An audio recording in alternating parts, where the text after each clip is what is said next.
ខ្ញុំដឹងអ្វីទាំងអស់អំពីស្ថានភាពរបស់លេងចេនគ្រូសាលេងរបស់យើងបានធ្វើខុសចំពោះអ្នកជីតាខ្ញុំកំពុងចាក់ចេញអ្នកអាចមកជាមួយខ្ញុំបានប្រសិនបើអ្នកចង់ប្រហែលជាមិនមែនជាអ្នកមានទ្រព្យសម្បត្តិច្រើនទេប៉ុន្តែយ៉ាងហោចណាស់ខ្ញុំសប្បាយចិត្តលេងចេនខ្ញុំចូលចិត្តអ្នកប៉ុន្តែយ៉ាងណាមិញខ្ញុំជាសមាជិកគ្រួសារលេងវាជាកំហុសរបស់ខ្ញុំដែលមិនបានអប់រំយុវជនជំនាន់ក្រោយឲ្យបានត្រឹមត្រូវ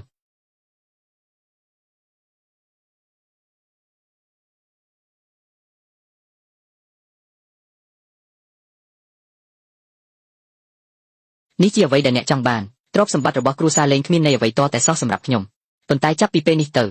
ប្រសិនបើលោកតាលេងត្រូវបានអ្នកធ្វើបាបតិចតួចបំផុតនៅក្នុងគ្រួសារលេងគ្រួសារលេងគ្រាន់តែរងចាំការបំផ្លាញប៉ុណ្ណោះ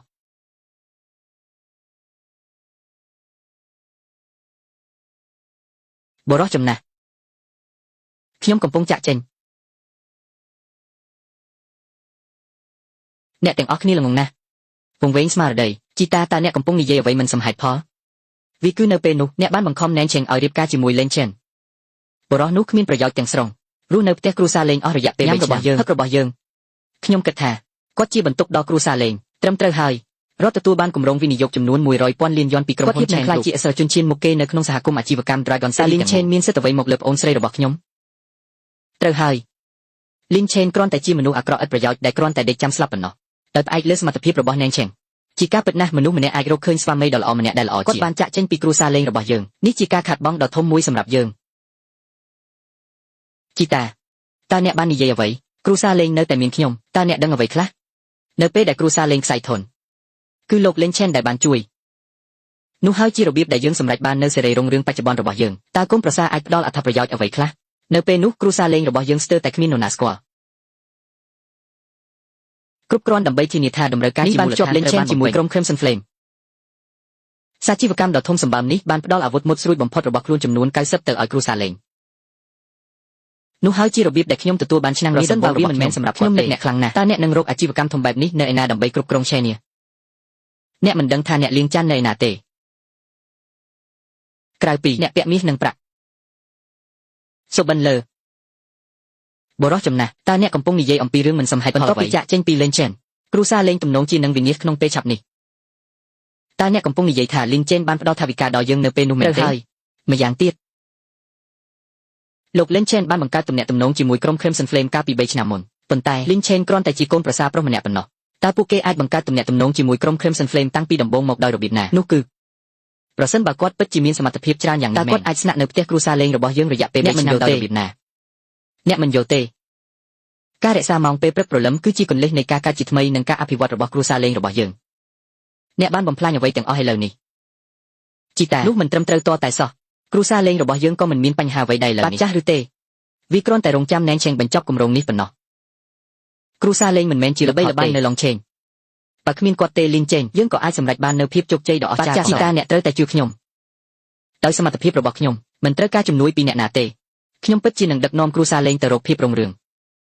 លោកប្រធានាធិបតីលេងដៃគូក្រុមរបស់យើងឥឡូវនេះបដិសេធមិនព្រមសហការជាមួយយើងទេខ្ញុំមិនដឹងទេបច្ចុប្បន្ននេះ90នៃដៃគូរបស់យើងបានផ្ញើការជូនដំណឹងអំពីការបញ្ចប់កិច្ចសារសន្និបាតដល់មូលនិធិទាំងមូលរបស់យើងបានអាចទៅរួចណានសៀងទី1ធ្វើឲ្យក្រុមហ៊ុនមានស្ថិរភាពខ្ញុំនឹងរកដំណោះស្រាយឲ្យបានឆាប់តាមដែលអាចធ្វើខ្ញុំត្រូវតែរហ័សលោកប្រធានាធិបតីលេងមានអ្វីកើតឡើង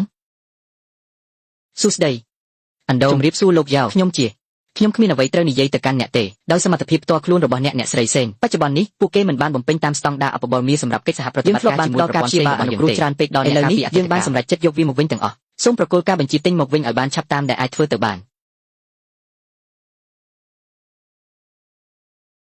ហេតុអ្វីលោកបៃខ្ញុំឈ្មោះលេងណានសៀងរបៀបហេតុអ្វីបានជារឿងនេះកើតឡើងវាទើបតែមួយយប់ប៉ុណ្ណោះយ៉ាងម៉េចដែរមិនស័ក្តិសមនឹងតំណែងរបស់គាត់ទេក្រអឹតក្រទុំដោយសារអំណាចមានមតិយោបល់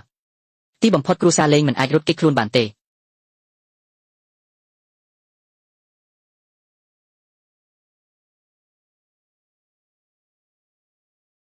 តើអ្នកសម្រេចចិត្តយ៉ាងណាកញ្ញាជ័យមិនអីទេខ្ញុំនឹងនិយាយត្រង់ទៅមានអារម្មណ៍សេរីក្នុងការនិយាយអ្វីដែលអ្នកគិតគ្រាន់តែលេងសើចទេខ្ញុំមកទីនេះគ្រាន់តែសង្ឃឹមថាអ្នកនឹងគោរពពាក្យសច្ចាអាពាហ៍ពិពាហ៍របស់អ្នកតាំងពីពេលនោះមក ខ្ញុំគ្រាន់តែជាកូនប្រសារដែលរស់នៅជាមួយគេខ្ញុំមានគុណសម្បត្តិឬសមត្ថភាពមិនមែនគ្រាន់តែជាកូនប្រសារដែលរស់នៅជាមួយគ្នានោះទេព្រះអម្ចាស់គ្រូសាសនរបស់ខ្ញុំត្រូវបានមនុស្សអាក្រក់ធ្វើបាបសូមសងសឹកខ្ញុំចង់ក្លាយជាសិស្សរបស់អ្នកខ្ញុំនឹងធ្វើតាមការដឹកនាំរបស់អ្នកភ្លើងនិងទឹកខ្ញុំមិនខ្វះកាំបិតមុតស្រួយទេ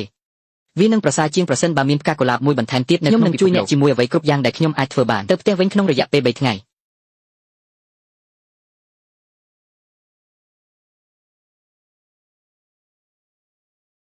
ព្រះអម្ចាស់តើអ្នកចង់បានផ្កាកុលាបខ្លះទេ